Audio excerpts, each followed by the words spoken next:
So let us see some questions. Light of frequency 1.9 times the threshold frequency is incident on a photosensitive material. If the frequency is halved and intensity is doubled, the photocurrent becomes. So how to do this question means, you know the expression kinetic energy is equal to h nu minus phi. Phi is the work function. So phi is equal to h mu naught. Mu naught is the threshold frequency. So for the kinetic energy of the particles to be increased, this kinetic energy has to be greater than 0. That means the energy should be more than the work function. Okay. Now initially the frequency is given as 1.95 times mu naught, but later on it is halved. So it is halved means mu dash is equal to 0.98 approximately mu naught, which is less than the threshold frequency. If it is less than the threshold frequency, the particles won't get any kinetic energy and there would be no question of any current. So option D is the right answer. For a metal having work function W0, the threshold wavelength is lambda. What is the threshold wavelength for the metal having a work function 2W0? So given is W0 is equal to Hc upon lambda. The formula is W0 is equal to h nu naught, where nu naught is the threshold frequency. It can also be written as hc by lambda. Okay. Now when the work function is doubled, so it will become 2W0 is equal to hc by some other lambda dash, some other wavelength. So divide 1 by 2, you get omega 0 divided by 2 omega 0 is equal to lambda dash by lambda, or the new wavelength will be lambda by 2, option B. Radiation of frequency mu is incident on a photosensitive metal. When the frequency of the incident radiation is doubled, what is the maximum kinetic energy of the photoelectrons? See, you know that h nu is equal to E plus phi, where phi is the work function. This is equation 1. Now this incident frequency mu is doubled. So the new equation will be h into 2 mu is equal to E dash plus phi. See, when you are increasing the energy, the kinetic energy of the particles will also change. So equation 2 minus 1, you are going to get h nu is equal to E dash minus E. E dash is the new kinetic energy, E is the old kinetic energy. So what is the maximum value of E dash? It will be h plus E plus h nu. Option C is the right answer. Option C is the right answer. How does the maximum kinetic energy of a photoelectron vary with the frequency of the incident radiation? The fourth option, it is straight line, not that inclined line. Okay. See, we have this equation K is equal to h mu minus h mu naught. H mu naught is constant, you know that. Okay. Mu naught is the threshold frequency. So this resembles a line y is equal to mx plus c. See, the graph is between energy and the frequency. So x is mu and y is kinetic energy. So if you see, if you put y is equal to 0, that is k is equal to 0, you are getting h mu is equal to h mu naught.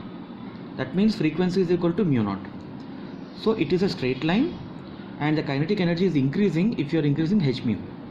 That means it is a straight line and it is increasing from mu naught value. Look at option C, option B. It is matching with that. See, option C is starting with 0. It is not the case. Option D is straight line, ruled out. And option A, it is saying that when mu is equal to 0, Ek is there. That's not possible. Okay. Option B is the right answer. The stopping potential V0 for photoelectric emission from a metal surface is plotted along with the y-axis and the frequency mu of the incident light along the x-axis. A straight line is obtained as shown in the figure. Planck's constant is given by. See, the graph is given. This graph I have discussed in the class also. Okay. So 4 options are given and he is asking you, how do you find the Planck constant's h value from the graph? So you have to solve it. See, we have discussed this point that when you talk about stopping potential, EV0 is equal to h mu naught. Okay. So from here h is equal to V0 divided by mu 0 multiplied by E. So what is V0? It is stopping potential. Mu 0, or in general if you take the value of mu, it is frequency. So if you look at this graph, here mu 0 by here V0 by mu 0 is the slope of the graph. So the slope has to be multiplied with the charge, right? So which option we should select? Look at the options. Product of the slope of the line and charge on the electron. Option A is correct. Rest of the options are not correct. Intercept along the y-axis divided by the charge on the electron. Intercept on the along the y-axis. In the graph there is no intercept along the y-axis. Okay. So that intercept is actually the negative intercept. Option D, you see the slope of the line. Simply the slope of the line is not going to give you the Planck's constant. Product of the intercept along the x-axis and mass of the electron. Mass is not in the picture. Even if you look at the second option, intercept along the y-axis divided by the charge on the electron. It is saying divided by the charge. Actually you have to multiply with the charge. So option A is the correct answer. Calculate the de-Broglie wavelength associated with the electron which has a kinetic energy of 5 electron volts. So given is half mv square is equal to 5 electron volts. You have to convert that into joules. So it becomes 5 into 1.6 into 10 power minus 19. Half mv square can be written as p square by 2m, where p is the momentum. How? You have to multiply the numerator and denominator by m. So if you multiply, it is mv square by 2 now. So into m by m. So numerator will become m square v square, which is p square. Denominator there will be an m. So p square by 2m is equal to the right hand side value. So from here if you calculate the value of momentum, which is p, you are going to get to 12.066 into 10 to the power of minus 25 kg meter per second. Now we have to calculate de-Broglie wavelength. So de-Broglie wavelength lambda is equal to h divided by momentum, h divided by p. So 6.6 into 10 to the power of minus 34 divided by 12.066 into 10 to the power of minus 25. So when you solve it, you get 0.546 into 10 to the power of minus 9 meters. Because the options are given in angstrom, we have to convert this into angstrom. So because here we are talking 10 to the power of minus, so we have to shift the decimal towards right. So it becomes 0.546 becomes 5.456. Because you shifted one decimal point to the right, it becomes 10 to the power of minus 10. Remember this, okay? It is always a confusion. So 10 to the power of minus 10 is angstroms. So your answer is 5.46 angstroms. The closest option is option A. What is the ratio of de Broglie's wavelength proton and alpha particle if they are accelerated by the same potential difference? So here we should know this relationship. Lambda is equal to h divided by root over 2mqv, where m is the mass, q is the charge of the particle, and v is the potential. So here it is given that the potential is same, so v is constant. So we can say that lambda, because h is a constant, lambda is proportional to 1 divided by root over mq. So lambda of p means this wavelength of proton.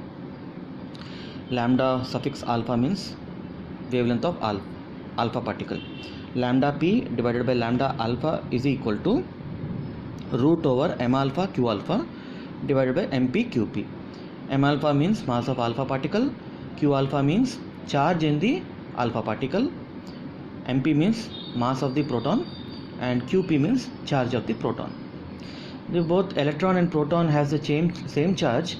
Proton has a positive charge, and the charge on the alpha particle, which is basically the nucleus of a helium, is 2 times, because there are 2 protons there. And when you talk about the mass of the helium is 4 times the mass of the proton. So you will get root over 8 divided by 1 or 2 root 2 by 1. Option A is the correct answer. Which of the following graphs represent the variation of particle momentum associated with the de Broglie's wavelength? 4 graph shapes have been given. On the x-axis lambda wavelength, and on the y-axis momentum is taken. To solve this question, what is the equation? Lambda is equal to h divided by p. P is the momentum. P is equal to mv. Now in maths it represents equation type y is equal to 1 by x. Lambda and p are the variables, h is a constant, isn't it? It is similar to y is equal to 1 by x or k by x. This type of graph is basically a hyperbola graph. So option C is the correct answer. You have to see here, option C is the correct answer. You have to remember this graph shape. Suppose you don't know much about maths and all this, for NEET students, let me say, if you look at this equation, p is in the denominator. As p tends to 0, if you put p very small value, let us say 0.001, what will happen to lambda? Lambda value will shoot up. Lambda will tend towards infinity. And when you put p very large value in the denominator, lambda value becomes very small. Look at this graph. You have to check which graph is satisfying that condition. Option B, you see lambda is equal to 0, p is equal to 0. Not possible. Option 1, lambda is increasing, p is increasing. Actually it is reverse. Option D, you see the p value is decreasing when lambda is increasing. Okay, and it is a straight line. It is not a straight line basically. Okay, and he is saying that when lambda, option D, you see when you put lambda is equal to 0, he is showing some value for p, which is not possible. Okay, so option C is the most appropriate answer. See, in option D, when you put lambda is equal to 0, he is showing a finite value for p. What I am trying to say is, when you put lambda is equal to 0, the p value becomes almost infinity, very large value you will get. That is possible in the shape of the graph when it is C type. Option C is the right answer. In photoelectric effect, what determines the maximum velocity of the electron reacting with the collector? Okay, now I have shown a diagram. You see there is an incident light, and this incident light tries to, if the energy is more, what will happen? What was our equation? Our equation was kinetic energy is equal to energy supplied, which is h nu minus phi. Phi is the work function. So less work function and more energy supplied, more particles will be released to the collector. Okay, so work function has a role, energy has a role. Energy is linked with the frequency of the incident light, and suppose you want to stop these electrons to reach to the collector plate, what you will do? You will reverse the polarity. You will make this plate negative. This negative will repel the electrons which is coming towards them. So even this potential difference also has a role to play. Look at the options. All the options A, B, C are correct. So option D is the right answer. Okay, understood the reasoning? By which of the following physical processes can minimum energy required for the electron emission from the metal surface be supplied to the free electrons? If you see my previous video, I have discussed this point. See how many types of emissions are there. See, one is a field emission. See, basically these free electrons are on the surface of the conductor, so we have to remove them from the conductor. So one way of removing them is field. Apply a strong field, a strong potential difference. Okay, another way is heating the conductor. Okay, when you heat the conductor, the kinetic energy of the particles increase. That is called thermionic emission. The third type is photoelectric emission. In photoelectric emission, what you do is you pass incident light rays with high energy. See, light basically is made up of photons. These photons have energy. That energy is in terms of packets, which you are writing as E is equal to h nu. So when you supply more energy when compared with the work function of the metal, the free electrons will tend to move. Okay, so this type of emission is called photoelectric emission. So all the four options are correct. Option D is the right answer. Which of the following statements is true regarding the photoelectric experiment? Okay, now let us see the options. The stopping potential increases with the increase in intensity of incident light. See, the stopping potential will come into picture when you want to stop the incoming flow of electrons.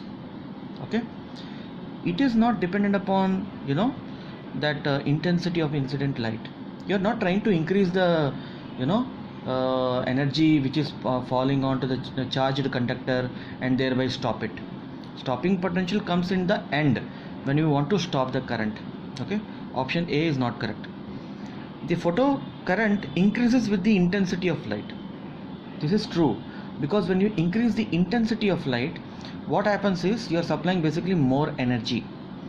So more energy means more particles will be released, and more particles means more current. Option B is true.